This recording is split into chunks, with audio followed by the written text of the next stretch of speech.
Hi, and welcome back to the Lab podcast. My name is Mangoni, and I'm here with Kylie. Today, we're going to be talking to you guys about tips on meeting deadlines. Kylie, if you could please kickstart that off for us. Definitely. So you know how important it is to meeting deadlines in the workplace. I will start with the first tip, which is planning and prioritizing. So it is very, very important or vital that you plan your tasks.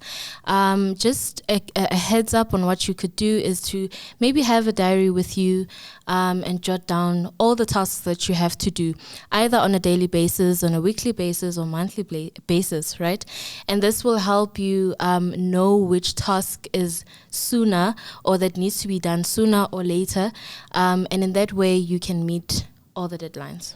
Yeah, definitely. I mean, there are also productivity tools that Felix mentioned in our previous podcast. So go have a look at that. Use tools that will make this easier for you. You know, use tools that provide checklists and task lists and things that can keep you accountable for you know the deadline that you've set for yourself. So if this is not something that you're able to do with discipline and do it yourself on a weekly, monthly, or daily basis, then there are tools provided that will help you do this.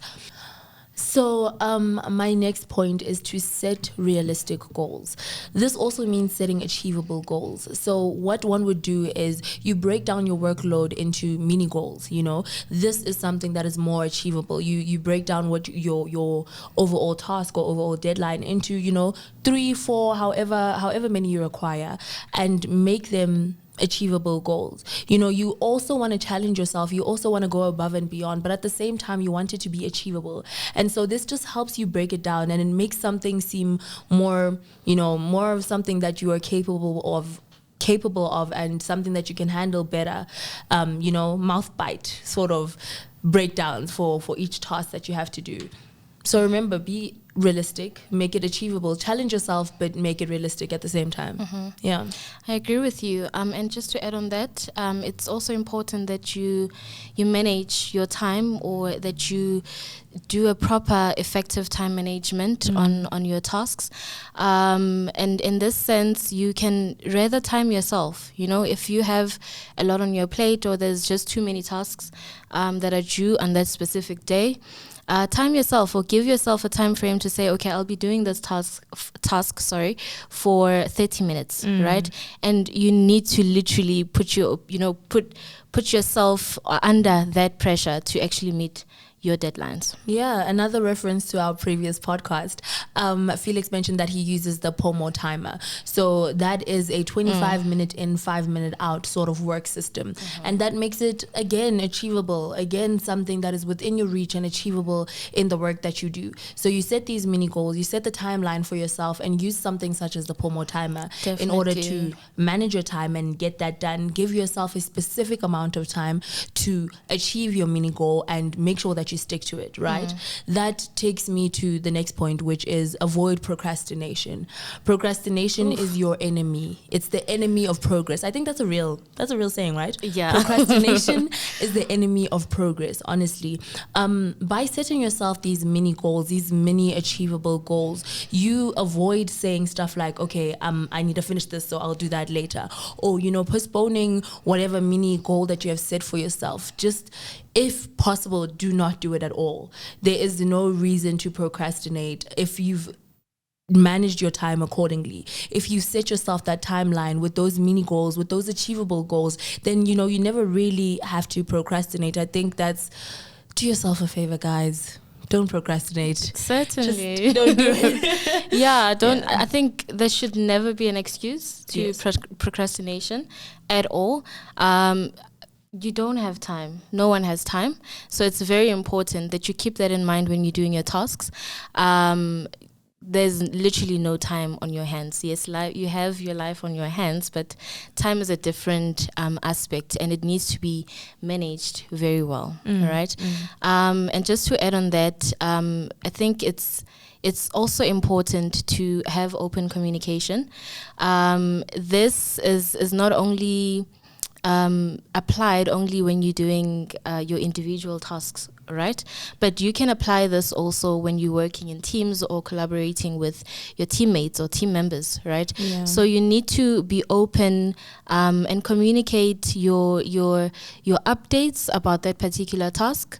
Talk to your team if you're having any issues regarding that particular task, or if you are unable to meet the deadline, or you feel like, okay, the time given is not realistic enough, or well, how about we do it this way? Do you understand? So you need to be able to communicate all your concerns regarding that specific task, and anything that might hinder you from meeting that deadline. Yeah. I definitely think that communication makes room for collaboration. Definitely. You know, if your timeline is not communicated, then it's hard for me to come in as your colleague and say, you know what, Kylie, I see you haven't reached your mini goal number 4. You know, let me take over 5 and 6 so that we can reach the deadline sooner.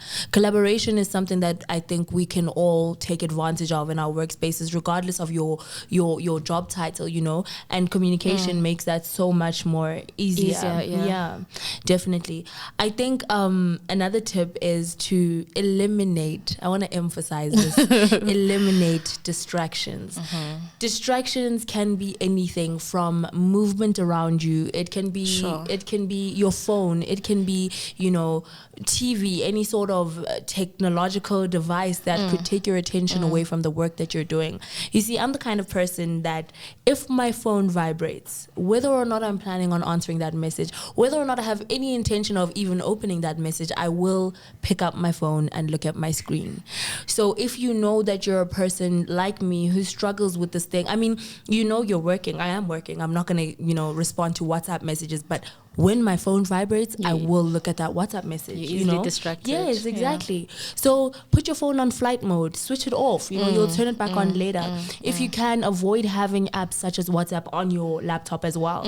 You know, because any pop-up, pop-up serves as a distraction.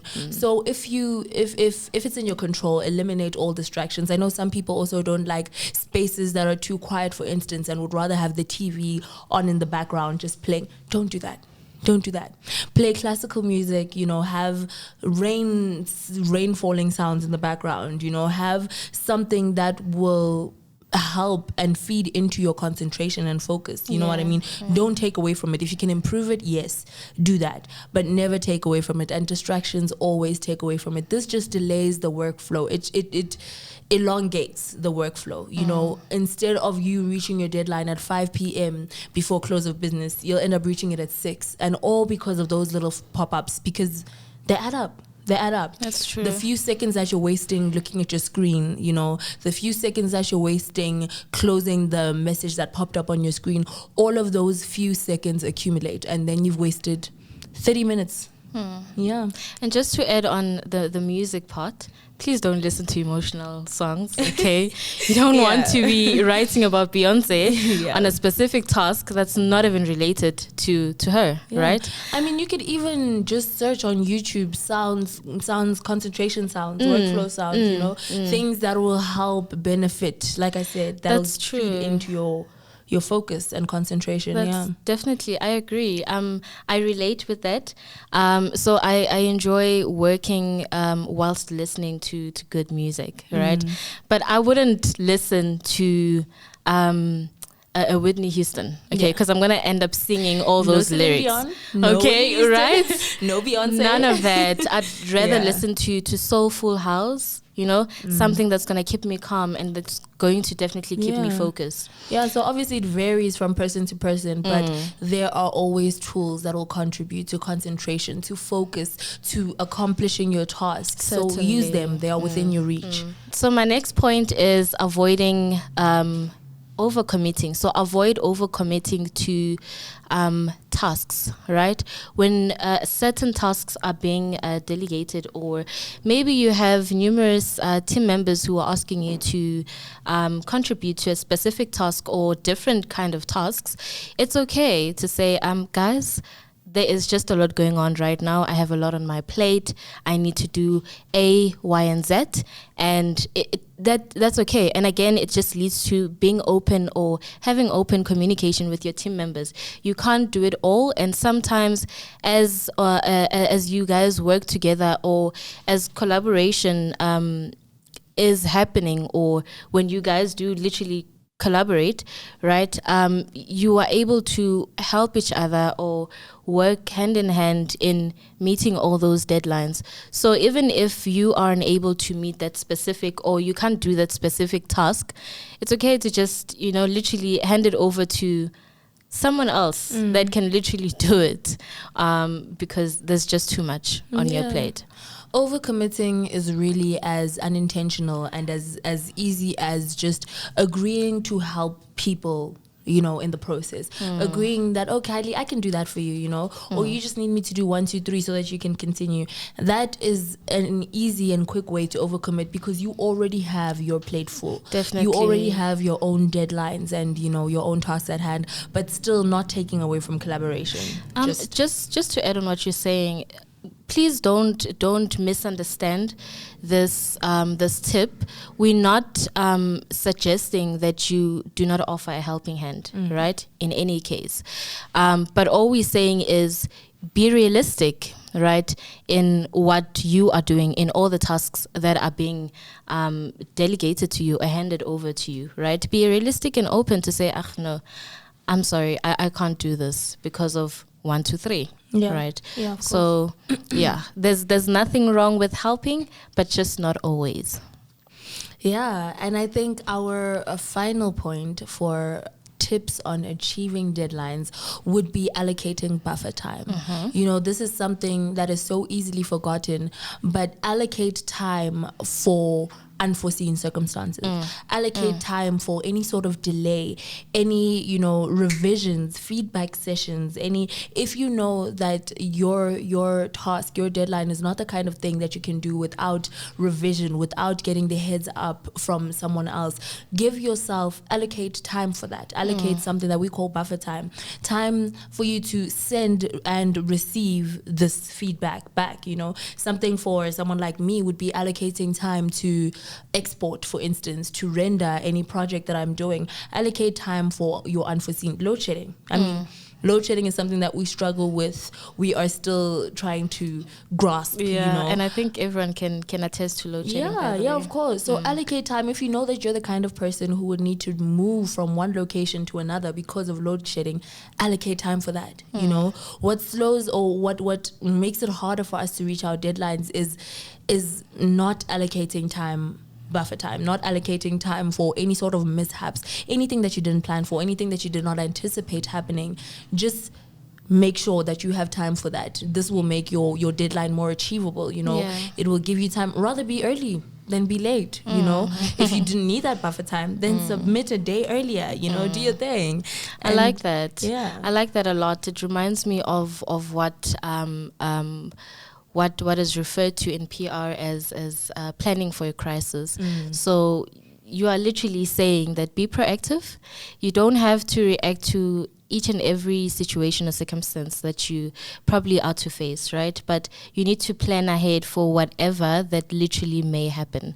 So I like that point. Yeah, definitely. Should it happen? And it won't always happen, but should it? If there is a possibility, even in the slightest, that it might happen, you would know, rest assured, that you have allocated time for said events, you know.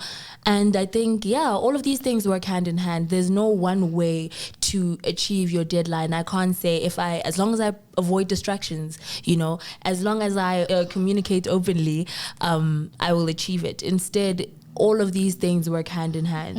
You need to incorporate each and every one of these tips into achieving your deadline in order to achieve it. Yeah. So thanks, guys. We really hope that this helps you. Join us next time, same place, same time. And don't forget to subscribe, like and subscribe, and share our video. Bye. Stay tuned. Bye, guys.